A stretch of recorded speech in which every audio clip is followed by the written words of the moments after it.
Hey guys, welcome back to another Mayan Technologies video. My name is Viviana Vega. I'm an account manager and a principal financial consultant here at Mayan Techs. And today we're going to cover something that finance teams know very well, which is month-end closing. We're talking today about month-end closing in Epicor Kinetic. So if you've ever felt stressed because you think you're missing transactions to be posted, if you're dealing with reconciliation issues, or if you just want to make your process a little bit smoother and faster, just stay with me. Go grab a cup of coffee and let's go through some tips and tricks that we can cover today. So, first thing that I usually recommend my users is, and I cannot stress this enough, make a checklist. If you go to the supermarket and make a shopping list so you don't miss anything, try making the same thing for your month-end process. Make sure that you're not missing anything that's important for your company, whether that's a report, whether that's a process, and that way you're going to help you and your users to cover everything you need. A good checklist could include things like obviously making sure that there are no unposted transactions. So make sure that all invoices are entered, that all shipments are entered, create memos, adjustments, whatever you do at month end. Just make sure that that's included in your list. If you're dealing with banks, make sure that your bank balances are aligning with your general ledger. Job-wise, make sure that all jobs are closed, receipts are being entered, that materials are being issued, labor is being registered. That can be those can be transactions that you can share with your operations team so you can make things easier. Now, a tip when talking about things that you need to cover, remember that finance-wise, when a transaction is posted correctly, those groups disappear from your screen. So go through all of the screens and make sure that there are no groups lingering out there so you can make sure that everything's running correctly. Now, talking about unposted transactions, that's usually something that delays the closing of your month. So I've already mentioned going through the screens, but Epicor has a cool functionality, which is a review journal that allows you to kind of stop transactions that are not posting correctly. So make sure that as part of your checklist, you go also, or you make a visit to the review journal.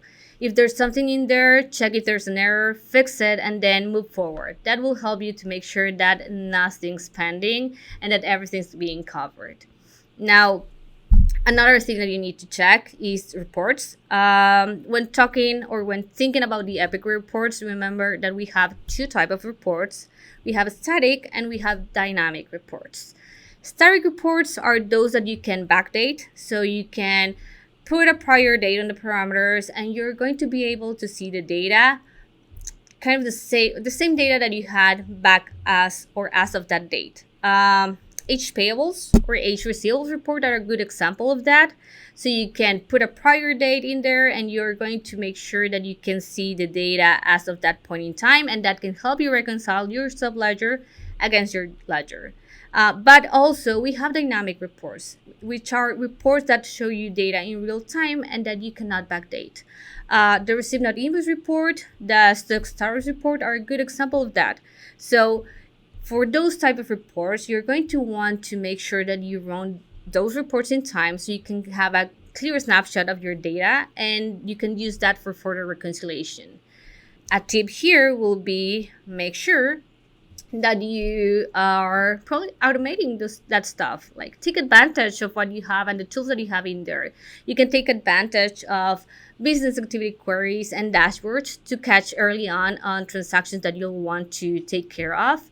But you can also schedule processes, and those processes or those schedules can help you kind of diminish the possibility of you forgetting to run a specific report. So take advantage of those tools that can help you automate the process, make process faster.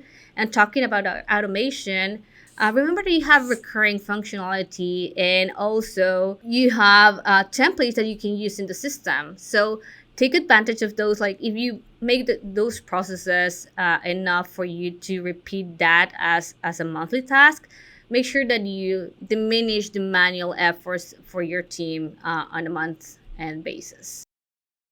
we've covered making sure that there are no unposted transactions, some of the screens that you can check. But assuming that you have done or dealt with everything, your last step will be closing the period. So on Epicor, you have two types of ways to close your transactions or to log your transactions.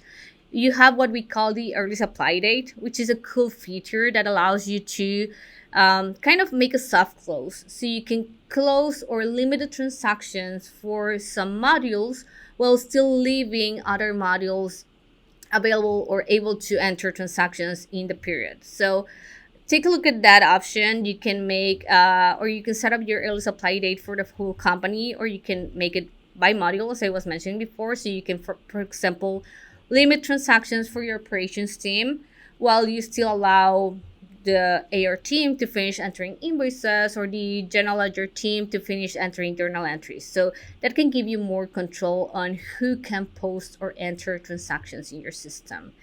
Once that's done, close the period. But a consultant tip here will be make sure that your book validations are set up correctly so those functionalities or those features can work as expected.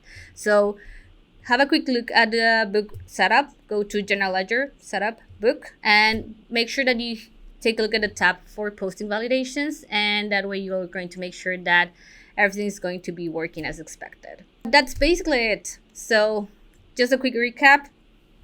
Make a checklist that will help you or save you from some headaches.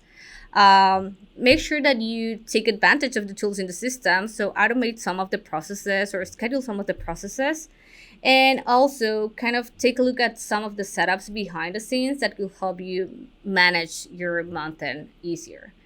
If you have any month-end issues, feel free to reach out to us and we can help you troubleshoot whatever you have in there. And if you like this video, remember to hit like and subscribe so you can get more content like this. Thank you for watching this, and happy month-end closing.